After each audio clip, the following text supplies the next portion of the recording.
Hello, everyone, and welcome back to the Viaka Podcast, where we bring you conversations with inspirational founders, investors, and builders who have ties to the MENA region and are making waves in the entrepreneurship space all around the world.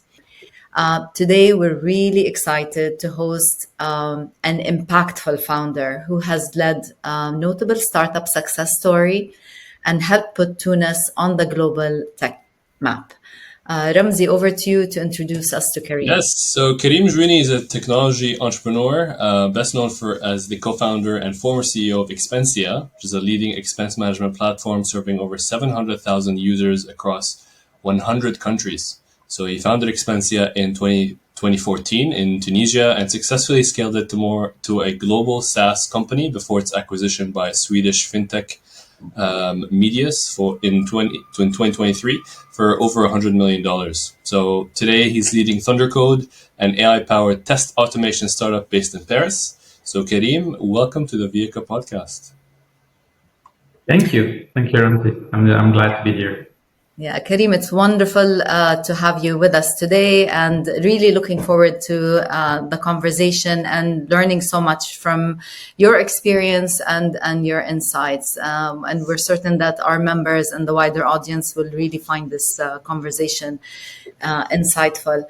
Karim, let's go back a little bit, your early days, take you back down memory lane. If you can just share with us a bit about your story. How did you, what drew you to entrepreneurship, and how, what inspired Expensya? Sure. So look, if I go really back, so I'm born in Tunis. I'm 39. I realize that it's mostly people from this region that give their age, and so now I'm adapting. So I'm 39. My father was a diplomat, and so I grew up where he worked.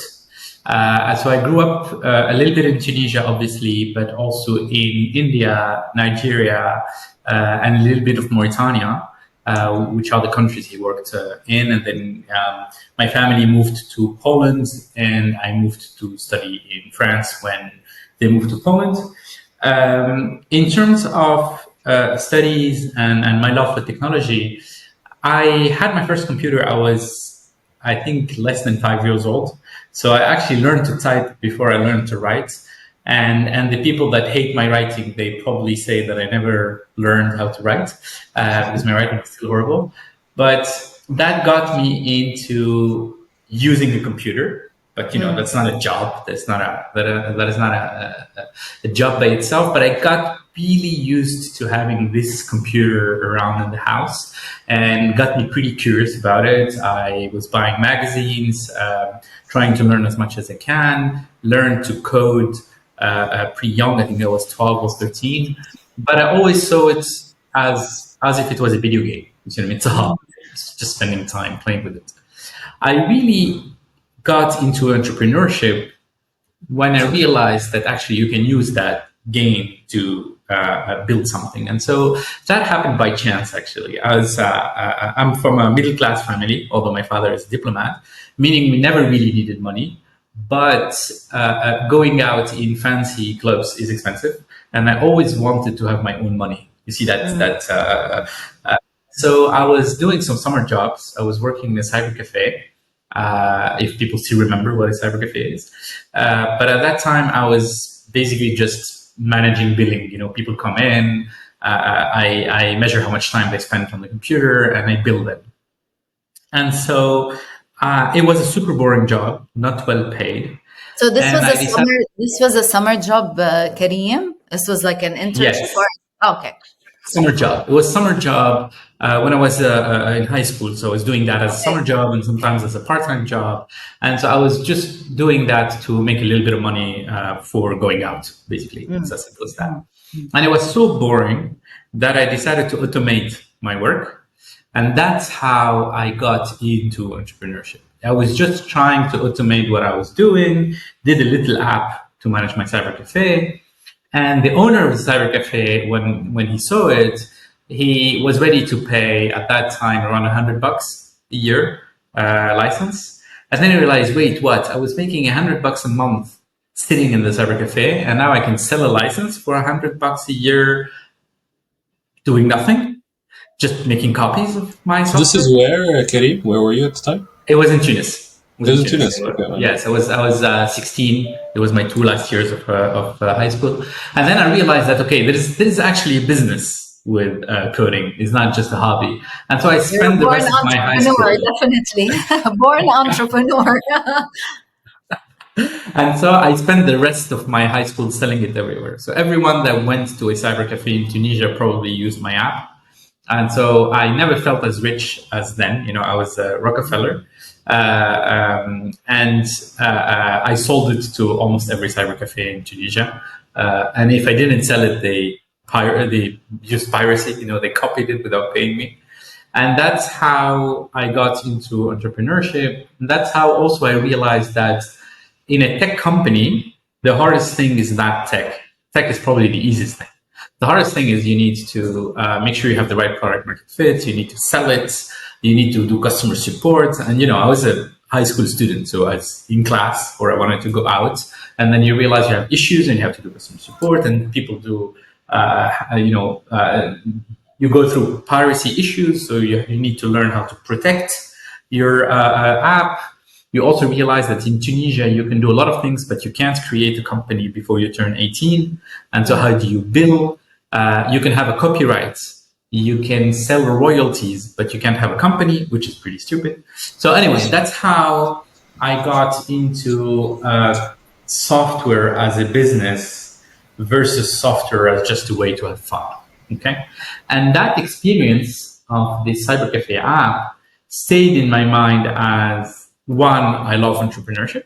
I really loved going through that experience, and I never felt as rich as then as well.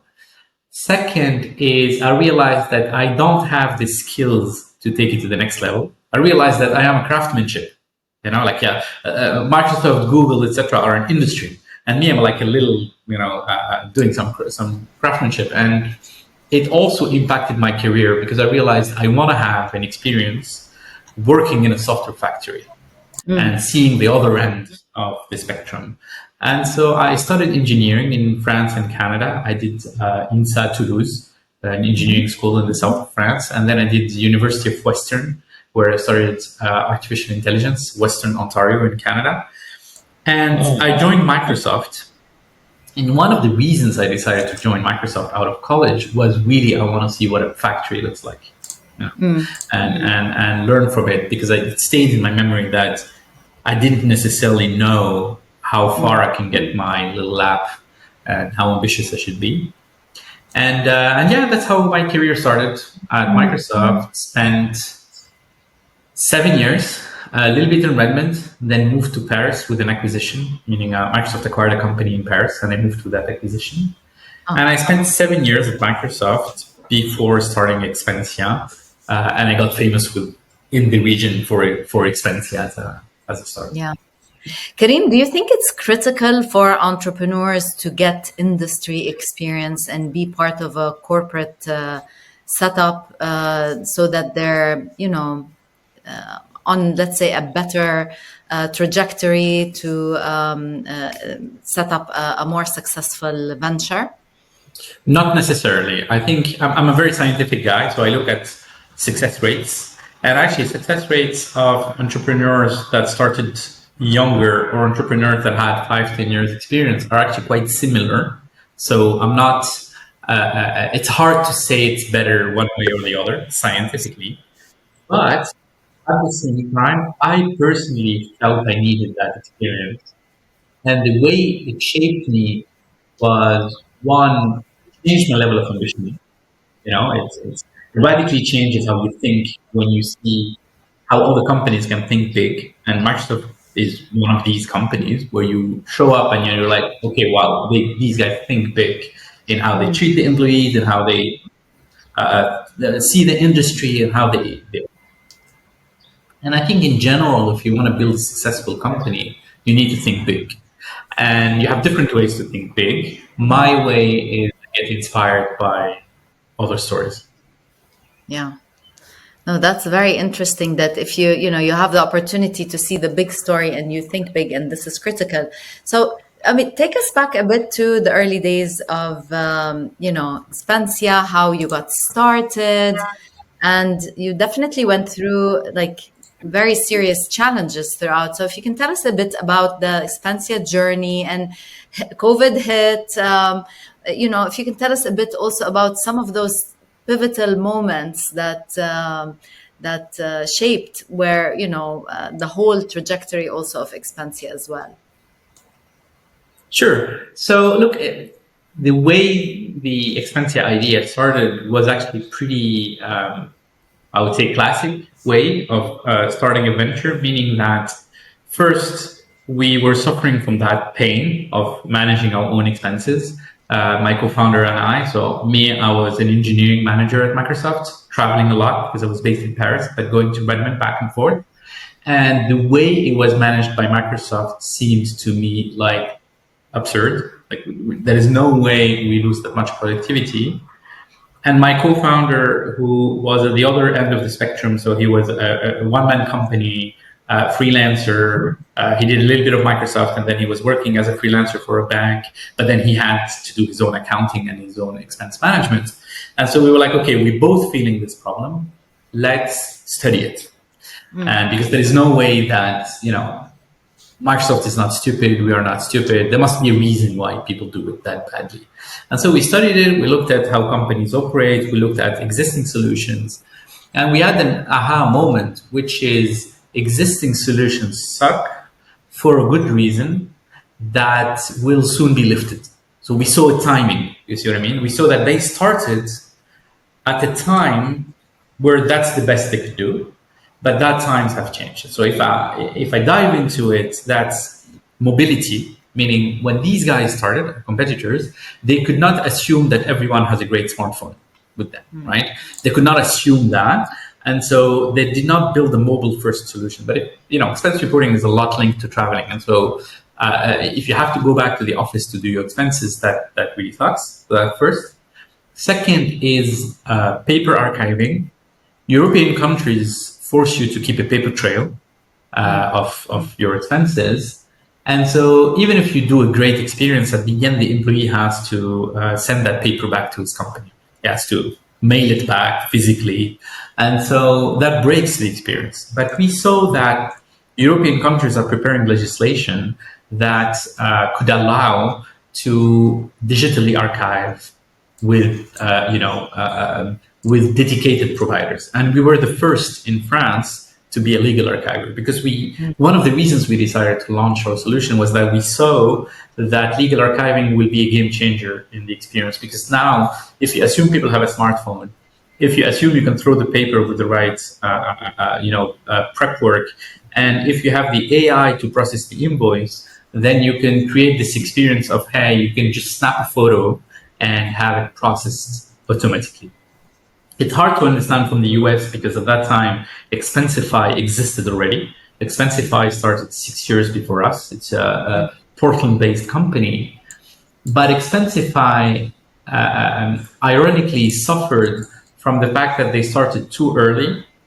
And so they had to make shortcuts that did not work in Europe. Typically, for example, Expensify, when you snap a photo of a receipt, that receipt is sent to actual humans that type it, which works. You can hide it from the customer, but it doesn't scale to 20 languages like in Europe, or to privacy, GDPR limitations in Europe, where customers will just not accept it that the receipts go. A lot of tools start like that. They start with humans at the beginning. They say we automate it, but in reality, they're still figuring out how to automate. They're actually sending it to VAs, or they're sending it to. Absolutely, but we saw that for this specific problem, if you automate it, it's not just better operationally. It actually allows things that you can't do with humans. And so we invested heavily on our AI, and our AI was ranked the best invoice processing technology in Europe for managing all the complexity of different receipts, languages, and all of that. And so that was the third thing. That, long story short, we believe that we can disrupt an existing and old market by dodging the problems they had. And by that, we can build a real, frictionless experience. And that's how we decided to. Then what motivated us beyond the problem and the potential solution is that we wanted to go back to being entrepreneurs. So we just had that motivation that we thought. I personally thought I would work for Microsoft for a couple of years and then go back, but a couple of years became 7, and even more with the university.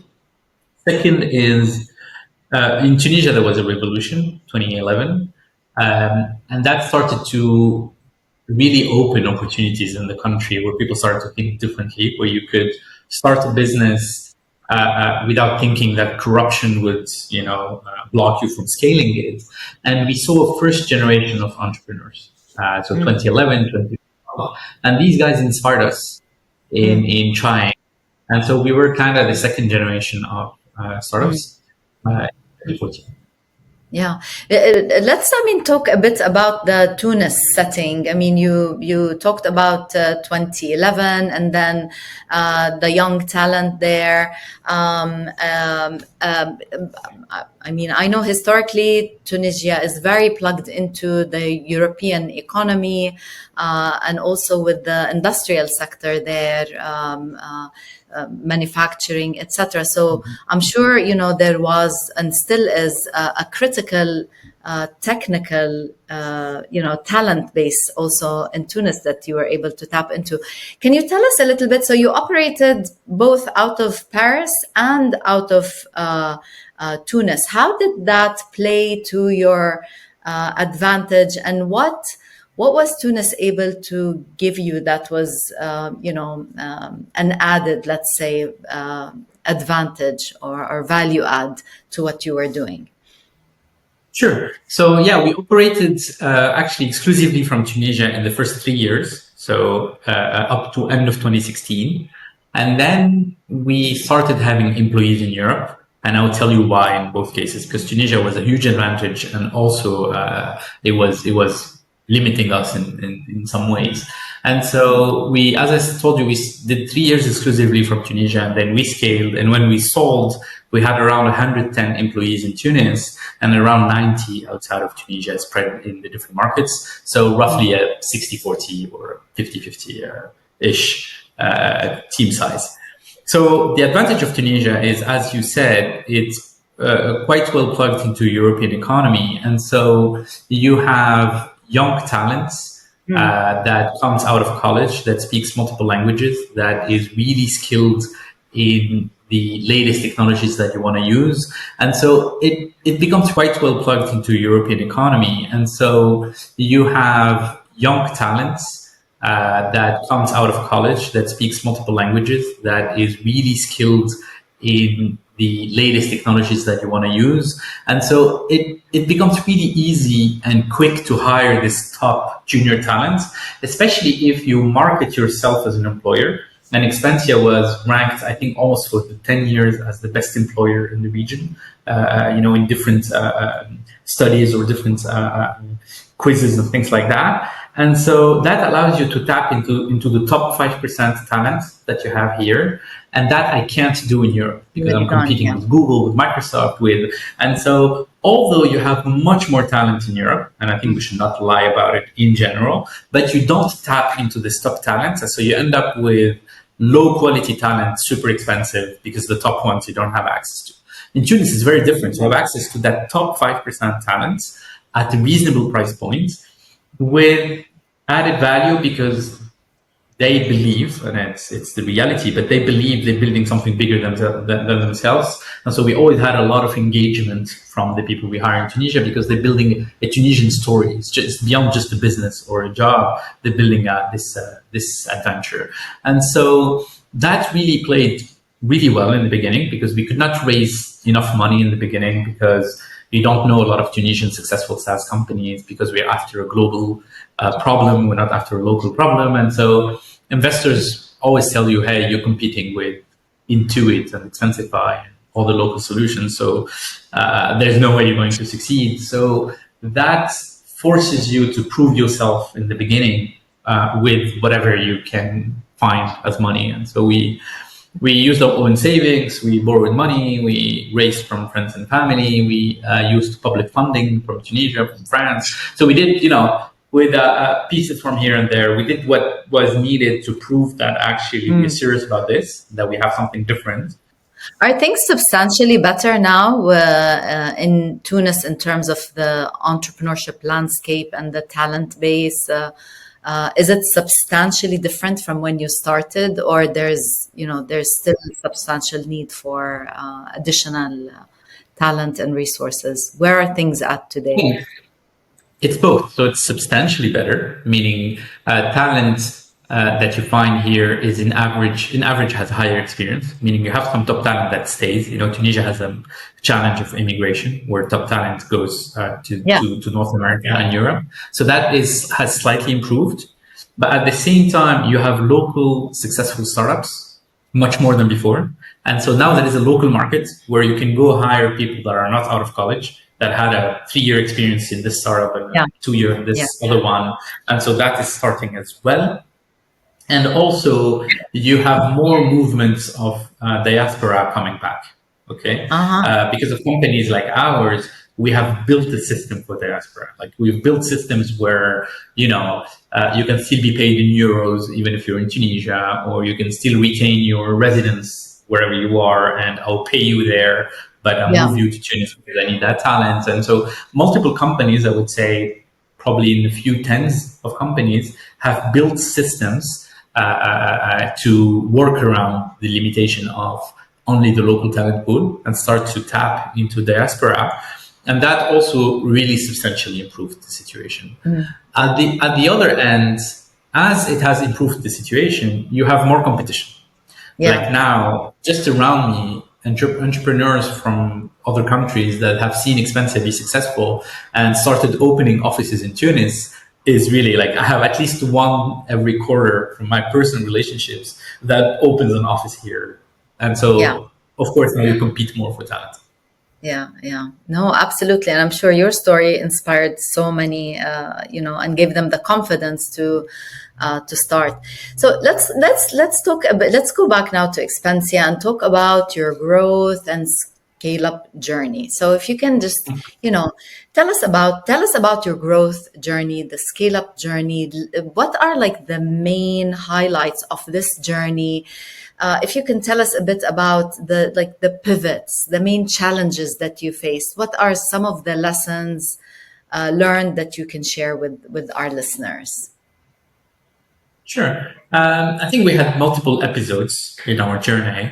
So the first episode was obviously building the product. That was a lot of fun because, you don't have customers, you don't have customer support, you don't have any problem. You're just enjoying the Tunisian beach and building your product. So that was the first phase. And my learning is that You're an artist, I said. You're an artist. You're an artist just painting. No care in the world. Exactly. You're just an artist building your product and painting. I think my lesson there was we spend too much time. Meaning, if you wait till you're proud of your product before you release it, it's probably too late. Because there is nothing better than actual customer feedback. And the later you have it, the more you suffer from it, the more it's expensive. And so I think we've been too slow, way too slow between ideation and building the first product. And so that I really regret it that we spent as much time. Sorry, Karim, but Karim, this is an important point. So, I mean, you're basically advocating for let's fly the plane as we're building it, right? When do you know that it's the right time now to hit the market and start getting customers and their feedback? What is a good signal, for you to do that? You don't really know, but I would say the right signal is you have at least one use case. You have your vanilla scenario that you can demonstrate, okay, in one way or another. Depending how brave you are and how quick you can react to feedback, that demonstration, you could even do it on Figma. You could do it on slides and still you will get a lot of feedback. Okay. And so collecting interest, asking questions to your prospects, validating that they're ready to pay, validating that your intuitions actually are right, are things you should do much, much, much earlier. Because then feedback is super painful because it's much easier to re-engineer something you have not built yet than to re-engineer something you have spent a year building. Okay, and really, I think it's the biggest mistake that I see every entrepreneur make is they are in love with their idea, and so they spend so much time building the perfect solution to their beloved idea, and then they realize that actually that's not exact. They haven't really understood the market, and that kind of happened to us, to be honest. Meaning, although we are educated to that, we have resisted to spending too much time. We think we have shipped an MVP, but I think we probably should have shipped it 4 or 5 months before. And I regret the 4 or 5 months extra we have spent, because then the market told us that actually the market liked our solution, the technology behind it, but we didn't find our market because we lacked a few things. We lacked an understanding of that market that made our beginning just flat. Like we didn't have any customer for months because of that. And to be more precise, we had a customer in mind, which is Microsoft, meaning companies that look like Microsoft's, large enterprise with high level of complexity. But we didn't think or understand that large corporations would never buy a B2B SaaS software like ours from us, because we are a startup, because we could go bankrupt next month, because expense reporting solutions are scary to customers because they impact everyone in the company. So CFOs hate to deploy these kind of solutions because they always have someone unhappy. And when you have 100,000 employees, you always have a lot of people that are unhappy, even if you deploy the best thing ever. You have a lot of change management. You have so many things that you need to do that large customers that look like Microsoft would never even think about buying from us, because they see, when they look at us, they see that we don't understand that. You see what I mean? And it took us years to get to a level to be able to sell to Microsoft and have all the functions beyond the product, have all the functions of the right customer support and the right customer success and the right professional services and all of that. And so it took us I would say, a lot of courage and self-esteem to accept that actually we need to do something very different. And so we had to rethink the product, rethink how we sell, and sell to SMBs, and then take it from there. Like our market analysis was still correct, that there is a mid-market to enterprise segment to disrupt. The segment is there, the market is there. Our path to it was wrong. And so we lost time doing engineering for that. And so we had to pivot, sell to one-man companies, sell to mini companies, sell to SMB. And then, gradually we have grown our maturity and our product till we got to our segment. And that took us at least 3-4 years to graduate to it. So when you initially started, you had in mind that you were going to be acquired by Microsoft. Basically, you built it with that purpose in mind? No, I mean, I built it with the purpose of having Microsoft as a customer. Okay. As a customer for the solution.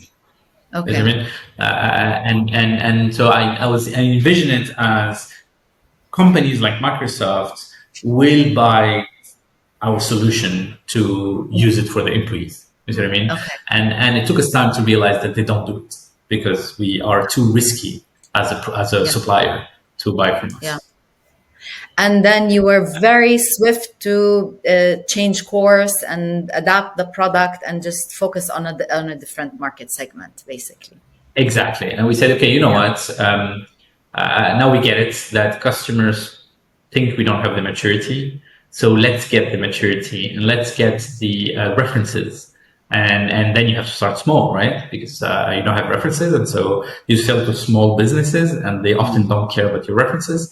And then with small business references, you sell to mid, and then from mid, you sell to larger. And then that's how we've gotten into enterprise. And we have built the company step by step.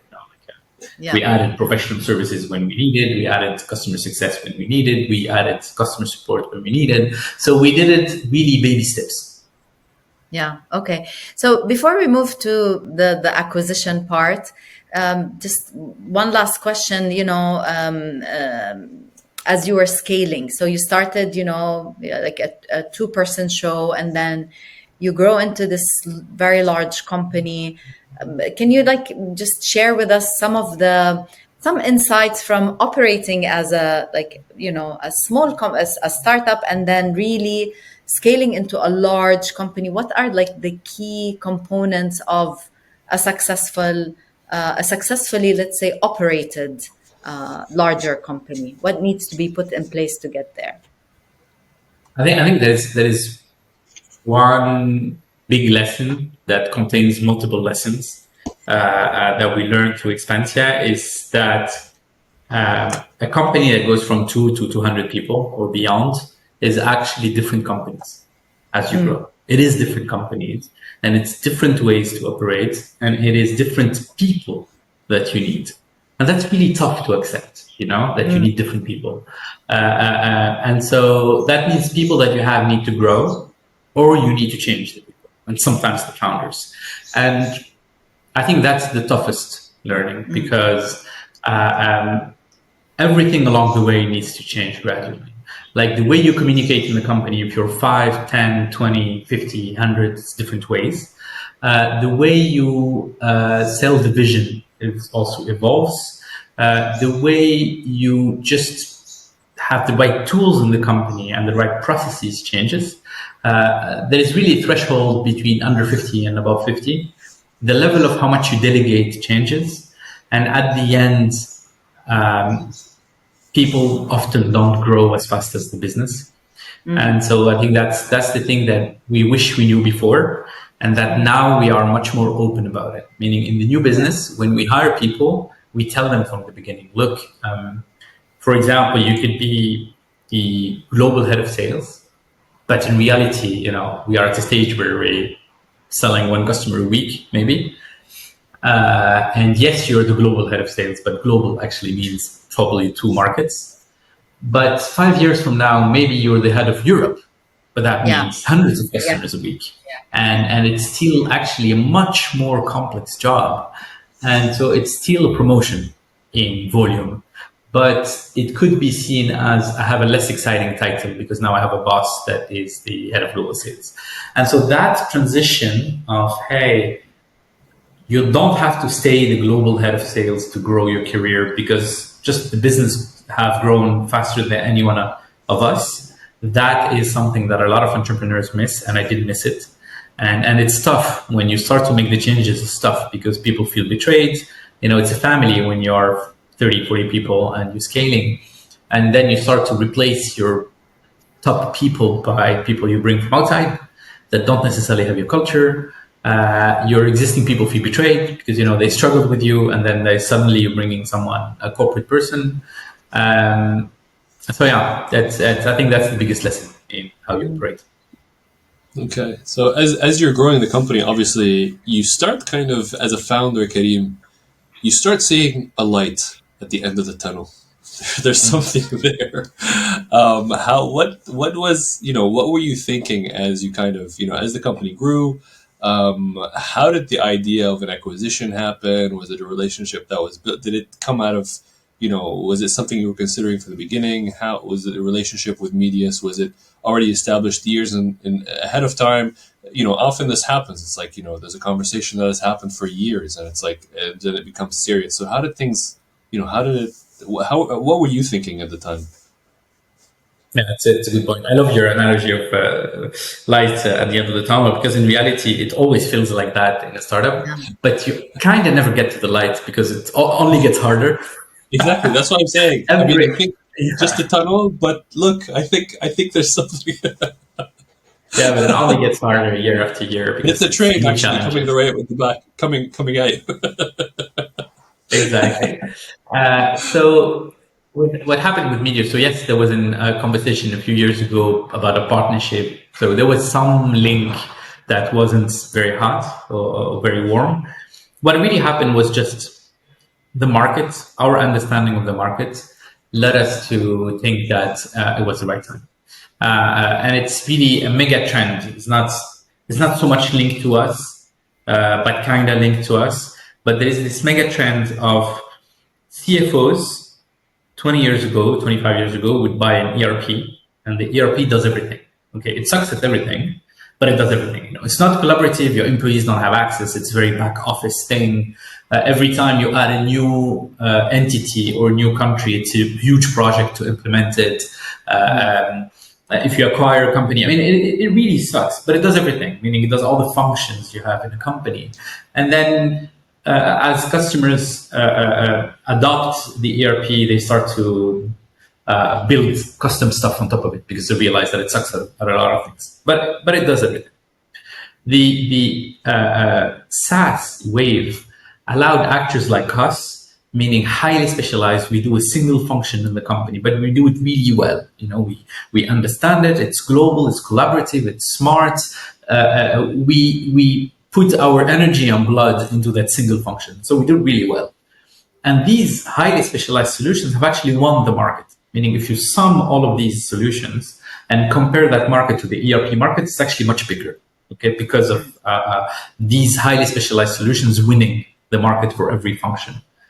But what it created is that now, as a CFO, you need to use 30 solutions to run your business or 40 solutions to run your business. You know? So it created this highly fragmented IT for the CFO, and we all feel it. Whatever your business is, you're always living with so many tools now. If you're a sales leader, if you're a marketing leader. Of course. And so that is what drove us into thinking, okay, the future of our business is somewhere in between the ERP and the highly specialized, is the notion of a suite, okay? Like Microsoft Office. You know, in Microsoft Office, if you really think about it, the way you use Excel and the way you use PowerPoint have nothing to do with each other. You know, it's just Microsoft has educated us that these guys go together, but they actually have nothing common in terms of use cases. But they are so well integrated that we are educated as these go together, and then you don't think about buying them separately. And so that triggered us into thinking, okay, then we need to become a suite. And if you want to become a suite, you don't have many paths, right? You have build, buy, or sell. Okay, so you build the other components that you think should be part of a suite, and then we did a market study. We looked at what would be the components of a suite, and we agreed that it's going to be too slow to build. Okay, meaning by the time we have mature solutions in each of these, it would be too slow. Maybe now, 2 years after selling, maybe we would have had a different conclusion with AI for coding. But anyway, 3-4 years ago, when you thought about it, it was obviously going to be too slow. Second option was you buy, meaning you find actors like us that are good at a different function, and then you buy and you interconnect. We thought about it. We started raising money. We had proposals and offers to raise maybe 100, 150 million and start consolidating under a suite. Sorry to cut you off. So to build a bigger suite, essentially, so you would create a puzzle of different suites to keep growing? Yeah. Absolutely. And also to solve that IT problem for the CFO. So you say to the CFO, look, we are these 6 solutions, and you can buy any one of these 6 solutions, or you can buy all of them. But what I guarantee you is if you buy multiple solutions, it just works. You don't have an IT project to interconnect. And so it becomes like Microsoft Office, but for the CFO. Yeah. And so you could build it, you could buy it, or you could sell. And so what happens when you have a smart idea, many people have the same at the same time, right? Because to reach that market understanding ourselves, it's just we have so many signals that, you know, you interconnect and then you start to see a picture of what the future looks like. And multiple other companies were actually having the exact same idea, or they were even ahead of us. And so at the same time, we were thinking about, should we buy other solutions and build a suite, or should we sell? Actors started reaching out to us. And these actors are actors with whom we had some level of partnership or some level of conversations. And they reached out to us saying, hey, we're building this CFO suite. We think you could be a good solution in our suite. Let's have a conversation. And so as these started to happen all at the same time, because that's how innovation works, right? Many people have the same idea. Then we said, okay, you know what? Let's hire a banker Let's hire, a partner that will lead that conversation, make it competitive, make these different potential buyers compete, and let's pick the best offer, both financially and from an execution perspective, the ones we believe the most in. And Medius has won this deal, and that's how we sold to Medius. Okay, very cool. So how did it's very exciting, I'm sure. This obviously happened over a number of months, and the conversation, you're coming to the end of the tunnel, and then you're out of the tunnel. And then what? I'm interested in that part, Karim. Tell me a bit about, it happened. I'm assuming it didn't happen. Was it one wire, multiple wires? How did that, did you feel, okay, what's next? Did you go celebrate? What did you do? So it's an insane level of complexity, this kind of operation. Although we are a mid-sized company. It almost drains you while you're doing it. Yeah, it was just very slow and super, super painful. And that period, there was a financial crisis that was starting. Silicon Valley Bank went bankrupt in the middle of the process. One of our investors had Silicon Valley Bank as bank. And so during 3 days, I didn't know if they had the money yet, if they had the money still or not. So the buyer actually that was funding the operation had Silicon Valley Bank as one of their banks. During that same time, Expensify, our US competitor, market cap collapsed. They went from 3 billion market cap to 150 million. So 95% drop in just a few months. And all of that was happening during our negotiation and process of selling. And that was really the hardest experience I had in my life by far. Wow. And so once we signed, yes, it's a weird feeling. I have to be honest. It's a weird feeling because also you have to announce it to your employees that didn't know. They knew we were raising money, but they didn't know we were selling. And so we did our best to make it an event as much as we, to make it a positive event and to make it something that people are proud of. And so we made the buyers fly in. So the buyers were, yes, it's a Swedish company, but it's actually a US-based fund. And this fund hired a CEO to manage the suite. And the CEO was the biggest competitor we had because the person they hired was the CEO of SAP Concur.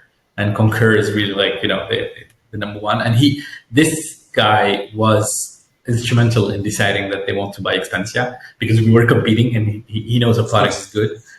And so we made them all fly to Tunis, which was already a nightmare, logistically. And then we announced it from Tunis Nice. for the whole group, and we tried to make it something big for everyone. And then, yes, you're relieved because as your company grows, you never think you succeeded. Never. There is I have a friend who is a doctor, a psychiatrist, and she told me that there is something very common with entrepreneurs is they think about failure every day. It doesn't mean that they're afraid of failure, as they see every scenario with which you can crash the company. and so as an entrepreneur, you never think you have succeeded because you only have paper, even financially you only have paper, but beyond financially, the business could stop for so many different reasons, right? And so for some time, you're relieved of that. Definitely. You feel like you have less weight on your shoulders. I won't lie. You have also more money on your bank account, which kind of feels weird because we learned how to starve, We learned how to live with little, although we were never really the starving entrepreneurs other than a couple of years. I think a couple of years I couldn't pay rent, but other than that couple of years, we had a salary and it was working. But yes, it's a weird feeling. It takes time to realize it. And then I started to get into exiters groups. These things do exist. You have communities of exiters. Yeah, of course. Yeah. And so we share experiences, we share investment tips, we share advices on what to not do and what to do, and how to also have your family manage that. It's weird for your family so that you suddenly have money, or at least life-changing money. So it's life-changing. I can't really. Yes, and I can't explain all of that, but yes, it's a super weird feeling. That's I'm sure it's no, it's something I think every founder really aspires to reach 100%. For I think every founder dreams of the finish line, although the finish line never really comes, but an exit is definitely the hard finish line essentially for any founder. So Expensya exiting for the amount that it exited for. What does this mean? Also, at the same time, I think InstaDeep was in a similar kind of in the news for some very similar news. I think they exited for around 600 million. So all these things happen at the same time. What does this mean for Tunisia, for Africa? I mean, I was in the middle of it. I was building my startup in Tunisia. I was still building. So I was like, this is perfect. There's a lot of momentum. What does this mean for Tunisia, for tech, for entrepreneurship, for Africa? I think it means a lot because, as I said in the beginning, it's hard to think big if you don't get inspired. So I was inspired by Microsoft. I was inspired by other entrepreneurs that I met. I was inspired by other startups that I met. And so I think it's much easier to believe you can do it if someone else did it. So I think that's important. And that makes us proud to contribute to that. So it's easier for an entrepreneur now to think that they can do it. It's easier for even basic things like in Expensya, we've given a lot of stock options to employees. Half of them never cashed them out because half of them gave them up to leave, to go to Europe or to go, because then they don't think it will ever be worth something. Now it's a very different conversation. Now in our new venture, people fight for stock options because they know it was worth something. Same for talent that you bring, same for just the paperwork, like the way we made stock options work in Tunisia. Now it's copied by every startup that reaches this stage. They write to me and I give them the paperwork that we've done with the central bank. So I really think it has an impact from a mindset and way of thinking about entrepreneurship. I think we've had a real impact and I'm proud of it. Now, in terms of pure financials and business, our impact is really small, to be honest, much smaller than we want because yes, Tunisia is a small country, but it's still a relatively big economy. And so our impact is a drop on the ocean. Yes, our investors make money, our business angels make money, but not a lot of them are African. We do have some that are African, ourselves, of course, but also some of our business angels, but a lot of our investors are not. And so it's one of our motivation for the next venture is how can we have a bigger impact? Although we're proud of the impact we had, but I think we can, do more. Yeah, so that's no, of course, it's again, it's what every founder dreams of. So of course, so after the acquisition, you stayed at Medius for a bit. What did this teach you? You were still in your company, but it's not really your company. There's a period of transition. You're handing something over. Maybe tell me a bit about that. How did you what was that like? You're kind of like you've raised something, now you have to hand it over. Absolutely. I have so many analogies in mind, but I think every analogy is very dangerous, because people can give you the wrong intention. But one of the analogies is you're marrying your daughter or your son, and so you still love your daughter or your son, but they have a new last name now and a slightly different way of seeing life, and sometimes it's hard to love your daughter's husband as much as your daughter. And it's not the baby that you want to remember, right? Like exactly. Different human being. Now they have new activities and new focus areas and new. So anyway, it's a lame analogy, but it always makes me laugh. But I think from a pure operation perspective, I did let go pretty quickly. I didn't necessarily want to be a CEO for a much larger business. I really loved my new position at Medius. I was CTO of the different products. I'm a techie guy, so it really relieved me of a lot of boring stuff, and I could really do tech at scale with AI. And I had quite a relatively high level of freedom. And so honestly, I had a lot of fun going through this merger. The reason that I ended up leaving beyond the opportunity of the next business is that there is something that is very dear to me and it's hard to adapt to as a different culture. And so because the way, like me, I invested a lot of energy in the Expensya culture. I'm not saying the Expensya culture is perfect, but it is highly aligned with our values as founders. Okay. And so when you sell a business, the thing that is hard to evaluate before you go through it is how will be the merged set of values. Okay. And can you live with the different culture? And I think different people have different ways of seeing it. I tend to be extremely stubborn about culture and values, or the order in which I have these values. And so I think that is the only part where we struggled with Jihad, is seeing our company evolve in directions that sometimes we disagree with. It doesn't mean that these directions are wrong. They're just different and with different set of values. And at the end, I think that's what made us feel uncomfortable staying beyond anything else, was we disagreed with some of the core values. That's it. So was it like they kind of wanted to take things one direction, you want to take things other direction? Is that? No, it was really, I mean, it's lame saying it like that. It's hard to believe, but it was less strategic than day to day. I can give you examples like, I'll give you an example that is not important, just that, you know, as this is recorded, I'll give you a true example, but that is not that critical. Is, for example, I don't believe you should give iPhone 16 to all your employees. I just don't believe it's a good use of the money. But at the same time, I believe it's a good use of the money to give higher end of year bonuses than you have planned, because you recognize what people did. I think it's even better if you concentrate the bonuses on the people that went the extra mile, because we tend to like the competitive gamified culture of, hey, if you go the extra mile, the company will go the extra mile for you, versus buying 700 iPhone 16.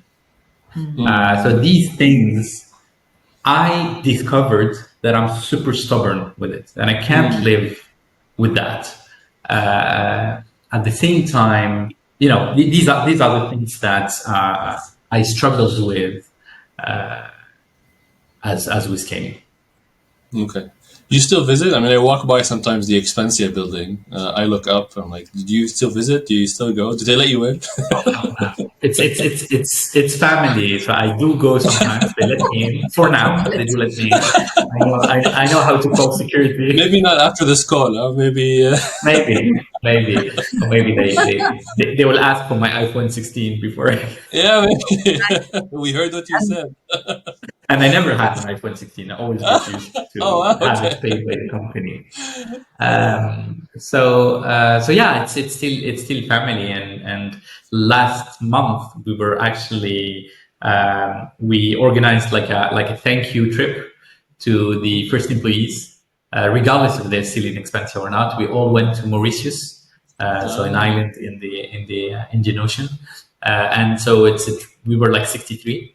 And we did that because it was part of the Expensya culture. We had one tradition in Expensya, is that regardless of our profitability, we would all go on team events somewhere in the world, all of the company. We started it when we were 16 and we did it up to 250 people.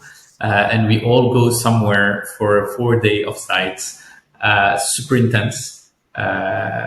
And so we wanted to, and, you know, a reminder of that. So we went to Mauritius That's amazing. That's really cool. I mean, to get to that level where you're kind of, you know, that's something that you say you have to do for the employees. I mean, it's certainly, I hear a lot about retreats and how instrumental they are to bringing everybody together, even for the next 6-12 months. Remember that retreat that we had? That's kind of, you know, what wraps everything together. So, you know.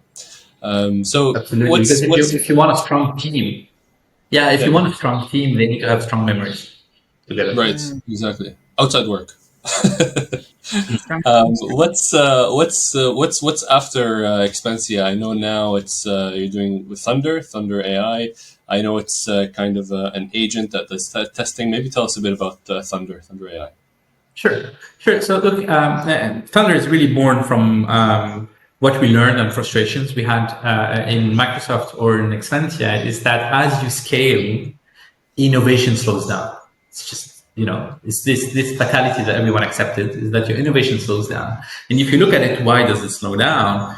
One of the core reasons is that every innovation is a bit more expensive than the previous one because you need to make sure that it doesn't break everything you have already built. Okay. And so typically Expensia at the end, during the acquisition, we were operating in 100 countries. We were legal archivers in 22. I mean, that is high level of complexity. So anytime you release a new feature, you have to test it for every market and every scenario. And so everyone has accepted that that's a problem we will all live with. Testing is expensive. It's hard. You can't test everything, and that's it. But generative AI suddenly opened this door of wait. Now we can build agents. And so maybe now we can have an infinite number of testers. And if you have an infinite number of testers, then now maybe you can test everything. And maybe you can test everything quickly.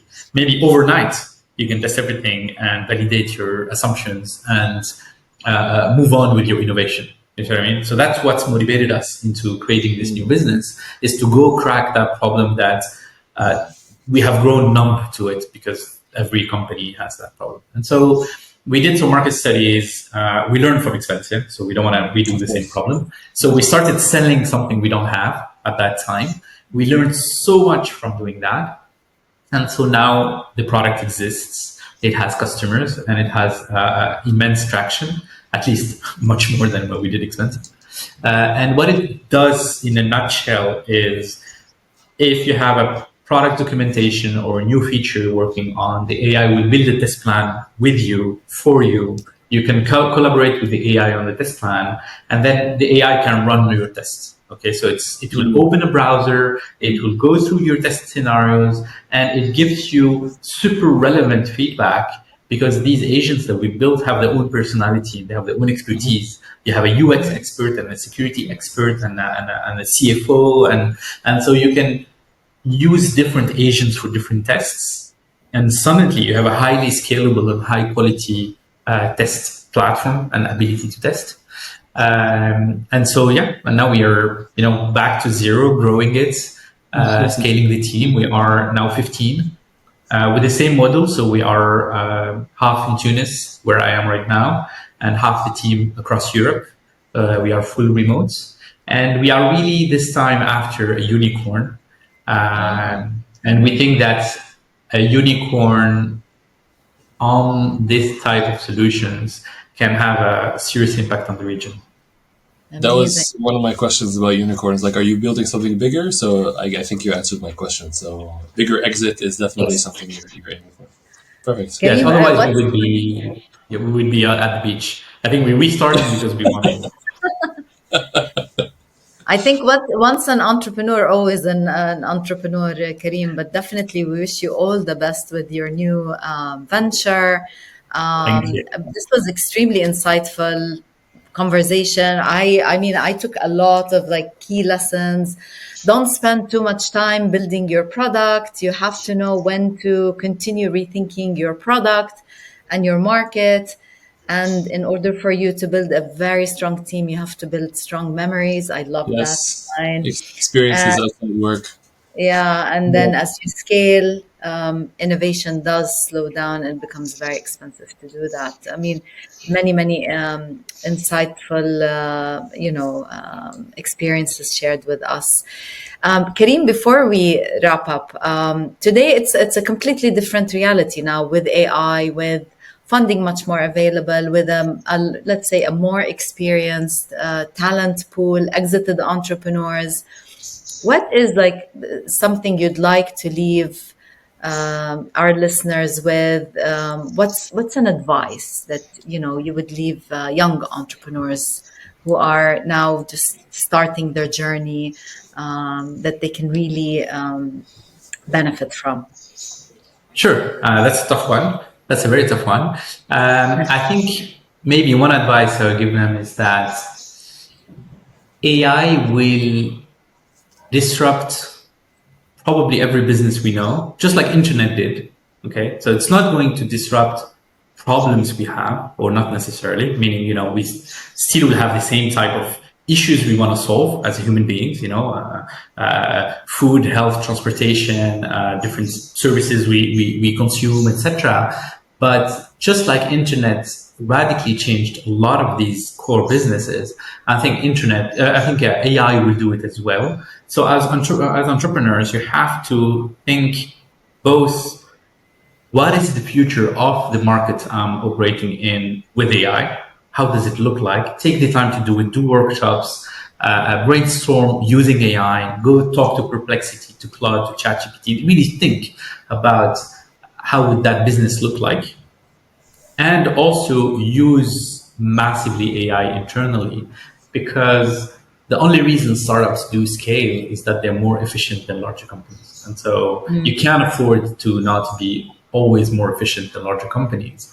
And so that's my advice, is basically use AI, understand AI, and make sure what you build takes that into account. Yeah, and you're not just talking about the technical people, everyone, people who are running the marketing, the finance. I mean, it's critical that everyone, you know, in the business knows AI inside out. It's no longer just a technical issue. Thank you, Karim. Thank you. Glad to be here.